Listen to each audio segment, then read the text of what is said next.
Welcome to the Austrian German tutorial. Thanks a lot for watching. In this tutorial we're gonna take a look at some Austrian cakes that taste awesome, but some of them are really hard to pronounce.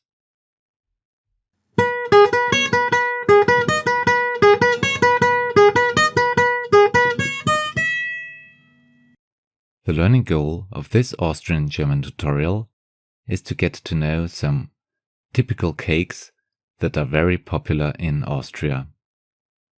To make it a bit easier, we will use the term cake, even when it's rather a pie or tart.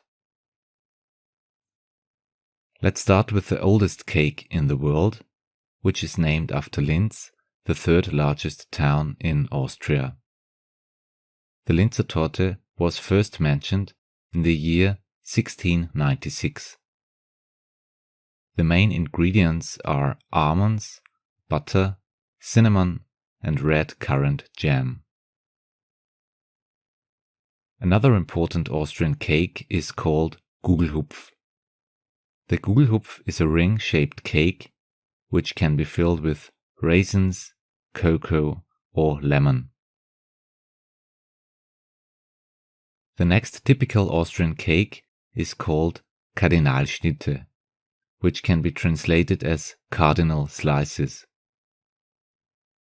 The Schnitter is a layered meringue-based cake.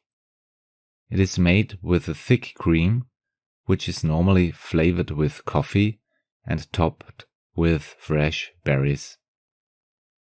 Additionally, the Zwetschgendatschi is a popular cake in Austria.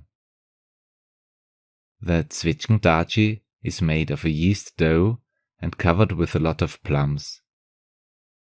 Zwetschge is the Austrian word for plum. In late summer or early autumn, you will find this cake in most bakeries all across Austria. Furthermore, the so-called Cremeschnitten are a traditional cake in Austria and can be translated as cream slices.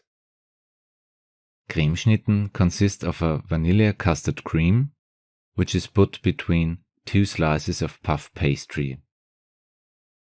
If you like more cream and less dough, this cake is perfect for you. From a historic point of view, Cremeschnitten can be seen as a blend of the cuisines of the Austrian-Hungarian Empire. Above all, the Sacha Turte is definitely one of the most famous cakes in Austria. The Sacha Turte is a chocolate cake which is first covered with apricot jam and then covered with chocolate. It is often served with a small cloud of whipped cream. The Sacha Turte was invented by Franz Sacher in 1832. I hope you're a bit more familiar with typically Austrian cakes that are served all across the country. Thanks a lot for watching and see you in the next Austrian German tutorial.